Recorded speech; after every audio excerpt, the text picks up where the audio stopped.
Assalamualaikum warahmatullahi wabarakatuh. Kami kelompok TK17 akan mempresentasikan final report produk kami mengenai soil additive to reduce water consumption. Next. Berikut adalah anggota kelompok kami. Next. Berikut adalah outline yang akan kami presentasikan untuk hari ini. Next. Selanjutnya akan dilanjutkan oleh teman saya. Jadi, latar belakang dari dibuatnya produk ini adalah banyaknya daerah di Indonesia yang mengalami kekeringan tanah sehingga menyebabkan terjadinya gagal panen. Dari produk aditif tanah yang sudah ada, hanya dapat menjaga kelembapan tanah dan mengurangi penggunaan air, serta tidak multifungsi dan bersifat toksik dan tidak biodegradable. Minimnya alternatif yang sudah ada sehingga masyarakat masih menggunakan zat aditif tanah yang tidak ramah lingkungan sehingga diperlukan adanya inovasi produk baru.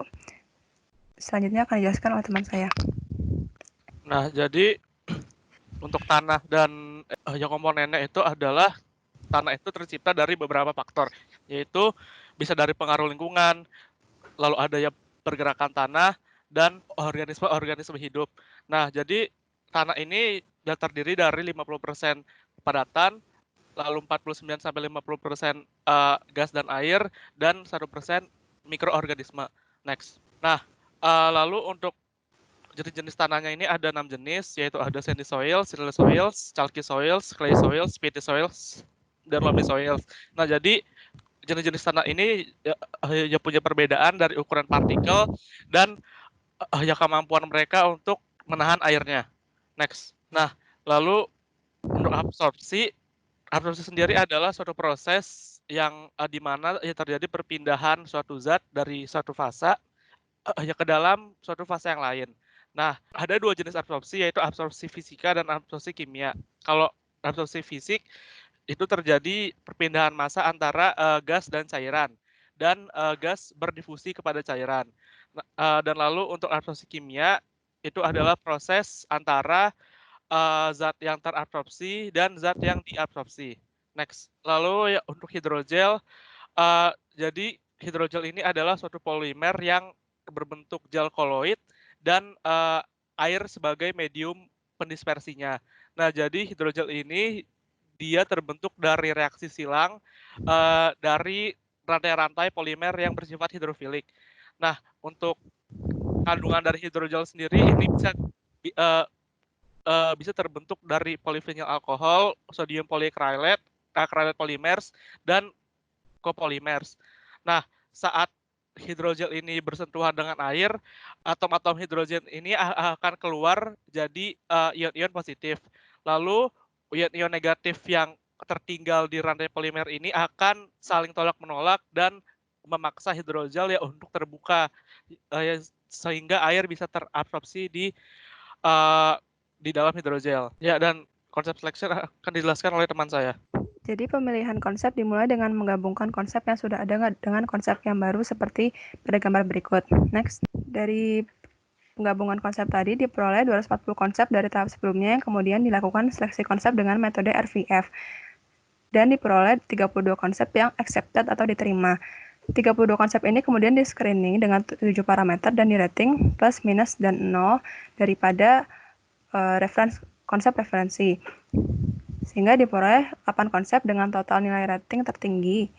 Kemudian 8 konsep tersebut dinilai 1-5 berdasarkan 9 parameter sehingga diperoleh konsep final, yaitu aditif tanah hidrogel dengan bentuk bulat, dapat mengurangi penggunaan air lebih dari 70%, dapat merilis air dan pupuk, bersifat tidak toksik, diaplikasikan dengan ditanam, dan memiliki ketahanan lebih dari 4 tahun. Next, berikut adalah kriteria parameter yang digunakan dengan referensi konsep isonym soil water trap, dan berikut adalah penilaian yang digunakan, yaitu 0 apabila sama dengan konsep referensi, plus apabila lebih baik daripada referensi konsep, dan minus apabila kurang dari referensi konsep. Next, berikut adalah kriteria parameter pada penilaian konsep dengan bobot masing-masing yang telah dilakukan perhitungannya. Next, sehingga diperoleh final konsep, yaitu konsep 26, yaitu hydrogel soil additive dalam bentuk bulat yang dapat mengurangi 70% penggunaan air, mengandung pupuk, bersifat tidak toksik,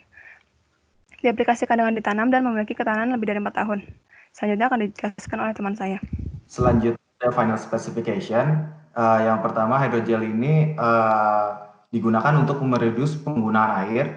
lalu durability-nya di mana memiliki kegunaan yang dipakai bisa berkali-kali, dan selanjutnya ada effectiveness di mana kemampuan secepat apa dalam hydrogel ini langsung menyerap air, lalu humidity di mana soil additive ini seberapa banyak dia bisa memberi kelembapan pada tanah, swelling ratio ini seberapa besar air yang bisa diserap oleh hydrogelnya per percent weight.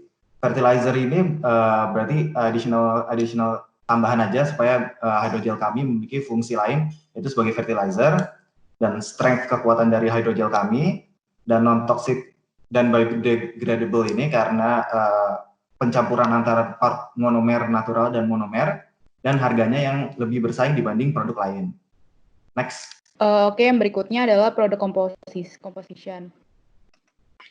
Nah, berdasarkan spesifikasi yang tadi sudah dijelaskan oleh teman saya, kita memilih beberapa komposisi ini sebagai pembentuk dari hydrogel superabsorben yang akan kita buat. Komposisinya ada starch, AMPS, MBA, APS, TMAT, KOH, air, sodium alginat plus urea dan juga CaCl2. Nah, sodium alginat plus urea dan CaCl2 ini merupakan campuran tambahan ya yang dimana berbeda dengan hidrogel yang lain. Nah, campuran ini kita tambahkan agar hidrogel yang kita punya ini memiliki kegunaan yang lebih atau multifunction, yaitu sebagai fertilizer di tanah. Seperti itu. Nah, di produk ingredients ini kita menggunakan AMPS sebagai monomer utamanya, dan juga starch yang kita campurkan agar di campuran hydrogel tersebut produk kita ini dia bersifat biodegradable dan juga tidak toksik terhadap lingkungan. Berikutnya akan lanjutkan oleh teman saya. Berikutnya adalah product positioning. Next. Jadi ini adalah diagram di mana kita membandingkan spesifikasi tadi, membandingkan produk kami berdasarkan produk-produk yang sebelumnya ada di pasaran. Dan bila dilihat, produk kami unggul di berbagai sektor spesifikasinya. Next. Berikut adalah produk design, communication, and visual. Next. Ya, nama perusahaan kami adalah PT Subur Abadi Indonesia. Berikut adalah brand, logo, dan tagline dari produk kami. Next. Berikut adalah packaging dari produk kami. Dibuat dalam dua ukuran, di mana ukuran 500 gram, yaitu untuk sektor perumahan, dan ukuran 5 kg untuk digunakan pada sektor pertanian. Next. Berikut adalah secondary packaging kami untuk produk 500 gram. Untuk produk 5 kg akan dimasukkan langsung ke dalam mobil pengantar. Selanjutnya akan dijelaskan oleh teman saya. Next. Ya.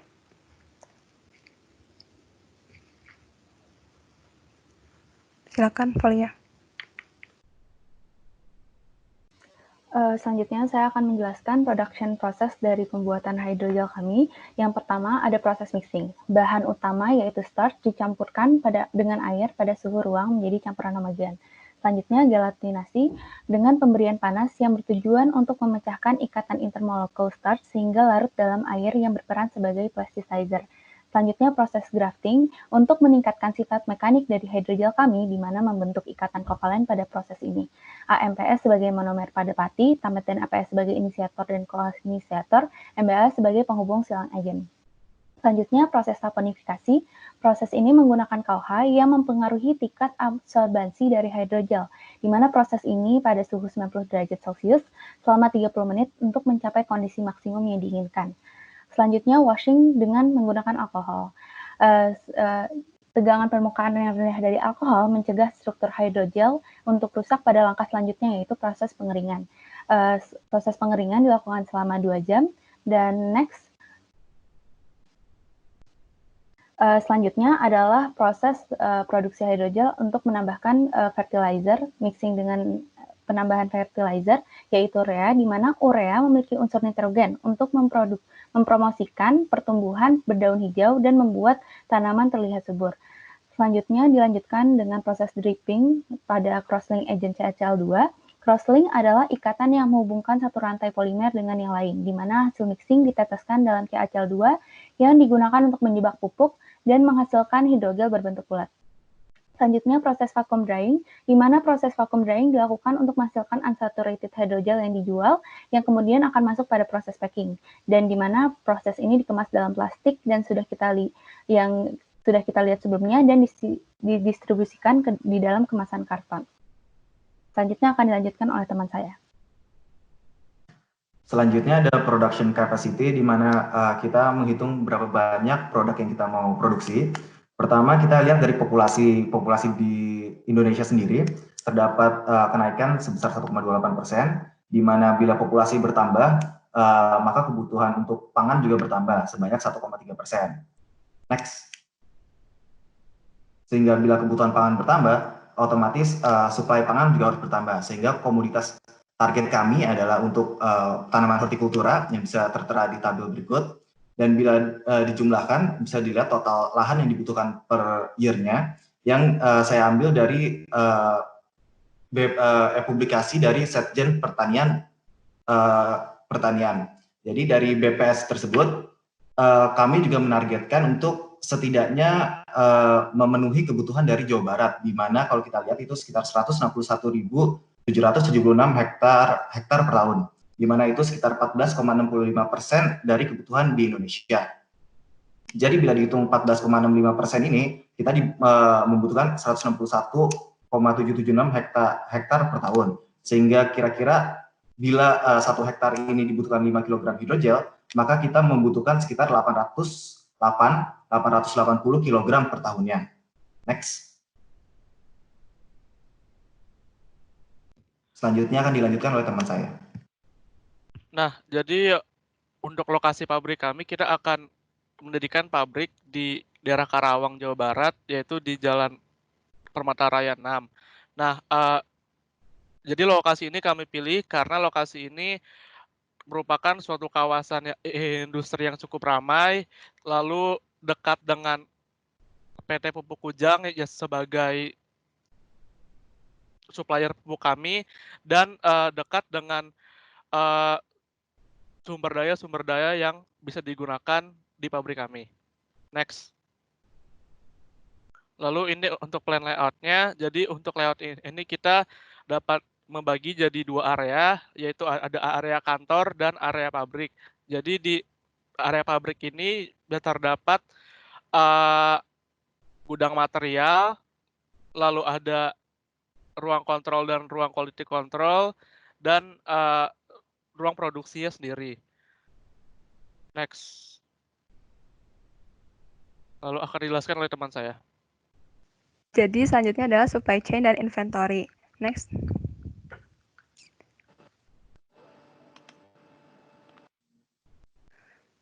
Berikut adalah raw material supplier kami. Kami memilih 2 supplier dengan supplier utama berasal dari perusahaan A yang ada di sebelah kiri. Berikut adalah supplier bahan baku kami yang berasal dari Cina dan Indonesia. Yang sebelah kiri adalah supplier utama perusahaan A, dan apabila terjadi sesuatu yang tidak diinginkan, kami memilih perusahaan yang berasal dari supplier B yang berada di sebelah kanan. Next. Berikut adalah raw material, packaging, dan inventory dari produk kami. Next. Selanjutnya akan dijelaskan oleh teman saya. Ya, nah jadi untuk jalur distribusinya, next. Nah, jadi kita akan membagi ya distribusi ke dalam 4 area, yaitu area 1 ada Jawa Barat dan DKI Jakarta, area 2 ada Jawa Tengah, area 3 Jawa Timur, dan area 4 ada NTT, NTB, dan Bali. Jadi kita akan mendistribusikannya lewat jalur darat, memakai cold diesel wing box. Next. Berikut adalah produk marketing dari kami, yaitu secara online dan offline. Untuk online, kami menggunakan electronic media melalui company website kami, sosial media site berupa Facebook fanpage atau OA lain ataupun Instagram, atau menggunakan cost per click advertisement.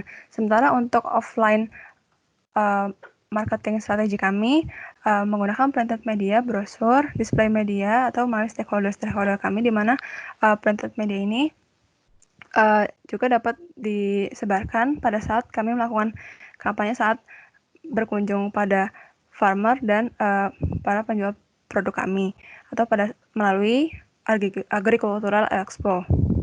Next. Selanjutnya akan dijelaskan oleh teman saya. Yang berikut adalah economic analysis. Nah, berdasarkan perhitungan di assignment sebelumnya, kita mendapatkan cash flow seperti yang tertera di PPT, di mana cash flow yang kita dapatkan itu grafiknya menunjukkan naik.